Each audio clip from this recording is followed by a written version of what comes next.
Recently मैंने अपनी BMW X3 के सस्पेंशन चेंज कराए हैं। कितना खर्चा हुआ, नए सस्पेंशन में राइड कंफर्ट कितना इंप्रूव हुआ, कितना डिस्काउंट मिला, सारी इनवॉइस दिखाऊंगा मैं आपको। BMW से काम कराना सही है या थर्ड पार्टी वर्कशॉप से, आफ्टर मार्केट पार्ट्स और BMW के पार्ट्स में प्राइस का कितना डिफरेंस आता है, आज इन सब चीजों के बारे में बात करेंगे, जिससे आपको आइडिया लग जाएगा कि लग्जरी कार्स के मेंटेनेंस में कितना खर्चा आता है। क्योंकि इंजन और गियर बॉक्स में तो इतनी दिक्कत नहीं आती, लेकिन सस्पेंशन आपको 10 साल में या 1 लाख किलोमीटर के बाद चेंज कराने ही पड़ेंगे। अक्टूबर 2024 में मैंने ये X3 ली थी। सिर्फ 40,000 चली थी और ये सेकंड ओनर कार थी। पूरी सर्विस हिस्ट्री भी अवेलेबल थी। बाहर काम नहीं हुआ था इसका, सारी सर्विसिंग BMW में ही हुई थी। इससे पहले मैंने मैक्सिमम सेडान ही चलाई थी। पहली बार लगा कि यार SUV ट्राई करते हैं। उस टाइम X3 30D पे काफी अच्छी डील मिल गई मुझे। दिल्ली से मुझे ये 11 लाख की पड़ी। फिर वहां से पुणे ट्रांसपोर्ट कराई कार। ट्रांसपोर्ट का खर्चा 20,000 आया और 25,000 था डीलर का कमीशन। कुल मिला के 11.5 लाख की पड़ी मुझे ये।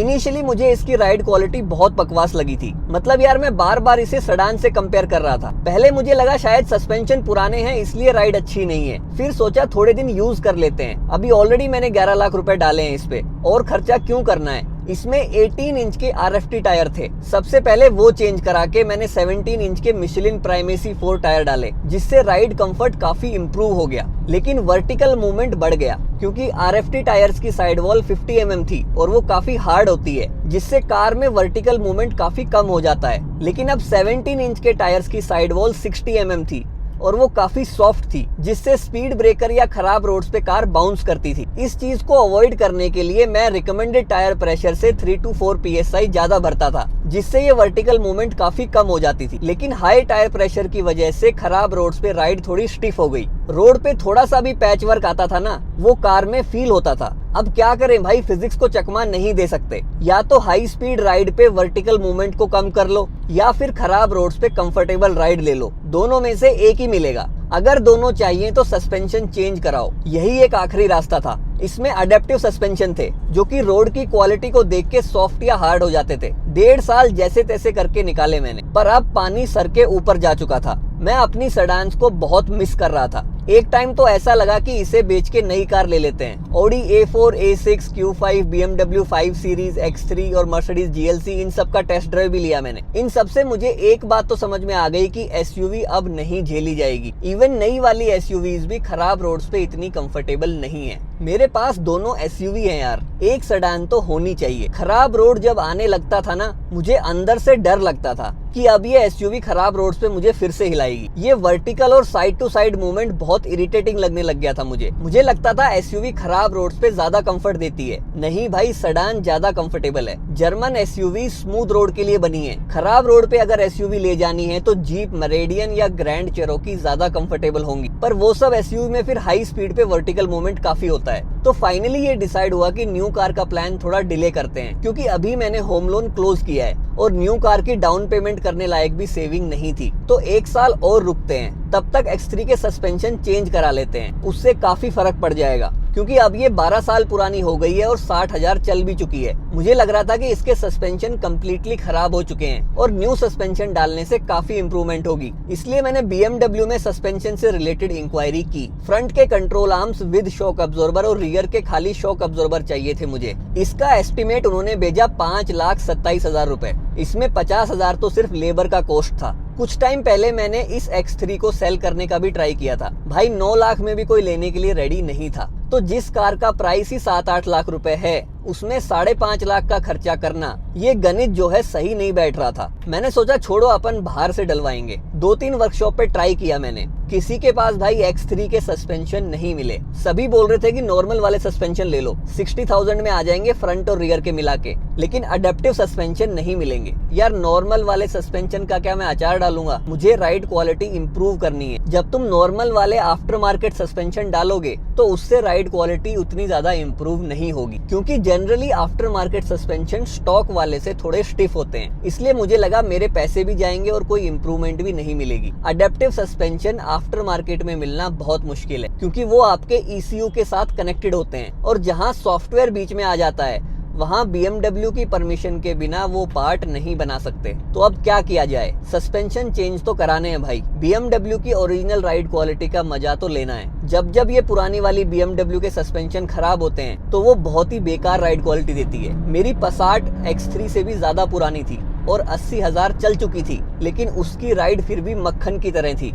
BMW की कार्स पुराने सस्पेंशन के साथ बहुत खराब राइड देती हैं। तो अब अगर X3 को चलाना है तो सस्पेंशन तो चेंज कराने ही पड़ेंगे। अब सिर्फ BMW का ही एक ऑप्शन बचा था। ठीक है, 5.5 लाख बड़ा अमाउंट है, लेकिन 60 to 70 lakhs की न्यू कार लेने से तो अच्छा है। फिर मैंने BMW के एडवाइजर को कॉल किया। उनको बोला कि 5.5 लाख में से कंट्रोल आर्म निकाल दो, क्योंकि राइड कंफर्ट में शॉक अब्जॉर्बर का रोल ज्यादा होता है। कंट्रोल आर्म्स बाद में डाल लेंगे। तो फिर उसने 1 लाख के अराउंड कम कर दिया। 4 लाख समथिंग फाइनल अमाउंट आया, जो कि अगेन मुझे ज्यादा लग रहा था। फिर लगा कि खाली फ्रंट या रियर के शॉक अब्जॉर्बर ही चेंज कराते हैं, उसके कुछ टाइम बाद दूसरे वाले भी चेंज करा लेंगे। अब फ्रंट और रियर में पहले कौन से चेंज कराए जाएं? मैंने अपनी पुरानी कार में हमेशा फ्रंट के शॉक अब्जॉर्बर पहले चेंज कराए हैं, क्योंकि फ्रंट में इंजन का वेट भी होता है। तो मुझे लगता था वो ज्यादा यूज होते होंगे, वो ज्यादा राइड कंफर्ट देते होंगे, लेकिन ऐसा नहीं है।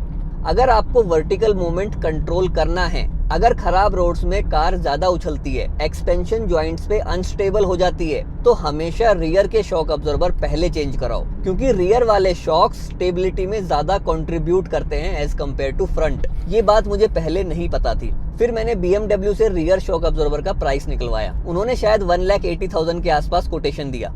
फिर मुझे एक बात याद आई, 4 साल पहले जब मैं अपनी 520D के शॉक अब्जॉर्बर चेंज करा रहा था, तब भी मैंने BMW में पता किया था उनका प्राइस। उस टाइम एक एडवाइजर ने बोला था कि सर 10 साल से ऊपर वाली कार के पार्ट्स पे डिस्काउंट मिलता है। तो इस बार भी मैंने पूछा एडवाइजर को, उसने बोला सर जब आपकी कार आएगी तब हम इसकी एंट्री करेंगे, सिस्टम में एंट्री होने के बाद ही हमें डिस्काउंट का पता चलेगा, बट रफली आप मान के चलो कि 26 to 28% तक ऑफ मिल जाता है। मैंने सोचा ये तो सही है यार। फाइनल कॉस्टिंग आई 1,40,000 की, जिसमें रियर के शॉक अब्जॉर्बर और माउंटिंग के पार्ट्स इंक्लूडेड थे। अब बस मुझे इनका जो लेबर और GST का कॉस्ट आ रहा था वो ज्यादा लग रहा था। तो मैंने उनको बोला कि आप मुझे बस पार्ट्स दे दो, इंस्टॉलेशन मैं बाहर से करवा लूंगा। तो उसने मुझे दूसरे बंदे का नंबर दिया जो पार्ट्स को सेल करता है। उस बंदे ने मुझसे बहुत सारी डिटेल्स मांगी कि कौन सी वर्कशॉप से इंस्टॉल कराओगे, उसका एड्रेस क्या है, उसका GST नंबर क्या है, फोटो भेजो वर्कशॉप की। मतलब इतना क्या है यार, मैं अगर खुद से इंस्टॉल करना चाहूँ तो। पर ठीक है, मैंने ये सब इन्फॉर्मेशन दे दी और उसने बोला 1,50,000 रुपए पे कर दो। 1,50,000। भाई जब मैं तुम्हारी वर्कशॉप से इंस्टॉल करवा रहा था तब तो GST मिला के 1,40,000 आ रहा था। अब तुम सिर्फ पार्ट्स के 1,50,000 मांग रहे हो। फिर उसने बोला सर अगर आप बाहर से इंस्टॉल कराओगे तो डिस्काउंट नहीं मिलेगा। यार अब ये नई मुसीबत आ गई। फिर मैंने बोला भाई रहने दो, इससे अच्छा मैं तुमसे ही काम करा लेता हूँ। फिर उसने बिल रिवाइज करके एस्टिमेट भेजा 1,40,000 का। 3 दिन में पार्ट्स आ गए, 4-5 घंटे में उसने इंस्टॉल भी कर दिए। फिर जैसे ही मैं कार लेके निकला, मैंने देखा कि ये स्टीयरिंग तो टेढ़ा हो गया है। काफी स्ट्रेंज लगा मुझे कि रियर शॉक अब्जॉर्बर का स्टीयरिंग से क्या रिश्ता है। एडवाइजर को फोन किया तो वो भी यही बोल रहा था कि रियर के शॉक का कोई इम्पैक्ट नहीं होता स्टीयरिंग पे। मैंने फिर ChatGPT खोला और उसको दिखाया कि ये देखो, ChatGPT बोल रहा है कि रियर शॉक चेंज करने के बाद अलाइनमेंट करना पड़ता है। तो भाई एडवाइजर बोलता है कि सर ये ChatGPT तो ऐसे ही कुछ भी बोलता है। यार एक बात बताओ, AI का खुद का दिमाग थोड़ी ना होता है। जो इंटरनेट पे अवेलेबल है, जो लोगों के एक्सपीरियंसेस हैं, उन्हीं को वो समराइज करके आउटपुट देता है। 1.5 साल से तो ये स्टीयरिंग सीधा था, अभी टेढ़ा हुआ है, मतलब रियर के शॉक से ही हुआ होगा। अगर अलाइनमेंट के लिए तुम्हें एक्स्ट्रा पैसे चाहिए तो बताओ, लेकिन इसे फिक्स करो। फिर उसने एक्स्ट्रा चार्जेस तो नहीं लिए और अलाइनमेंट करके दे दिया। BMW के जो अलाइनमेंट एक्सपर्ट थे, उन्होंने भी बोला कि रियर शॉक चेंज करते टाइम ऑल 4 व्हील्स का अलाइनमेंट करना पड़ता है। फिर ये सब करने के बाद थोड़ा मैंने चला के देखा, भाई साहब राइड क्वालिटी एकदम चेंज हो गई। जिन स्पीड ब्रेकर और फ्लाईओवर के एक्सपेंशन जॉइंट्स पे कार उछलती थी वो सब फिक्स हो गया। अब ये कार स्पीड ब्रेकर के बाद क्विकली सेटल हो जाती थी। सस्पेंशन चेंज के इमीडिएट बाद इतना डिफरेंस मैंने कभी नहीं देखा। जैसा मैंने बताया कि आफ्टर मार्केट सस्पेंशन जब आप डालते हो तो वो थोड़े हार्ड होते हैं। 1000-2000 किलोमीटर के बाद आपको राइड का थोड़ा डिफरेंस पता चलता है, लेकिन ये BMW के ओरिजिनल शॉक्स डालने के बाद तो इमीडिएटली डिफरेंस दिखता है भाई। फिर मैंने पुराने शॉक्स चेक किए, उनको प्रेस करके देखा, यार वो बाहर ही नहीं आ रहे थे। एक बार उसे अंदर धकेला तो वो खुद से उठ भी नहीं पाया। अब आप सोचो, ये खुद अपने पैरों पे खड़े नहीं हो पा रहे तो कार को कैसे संभालेंगे। ये देख के मुझे खुशी हुई कि चलो पैसे वेस्ट नहीं हुए।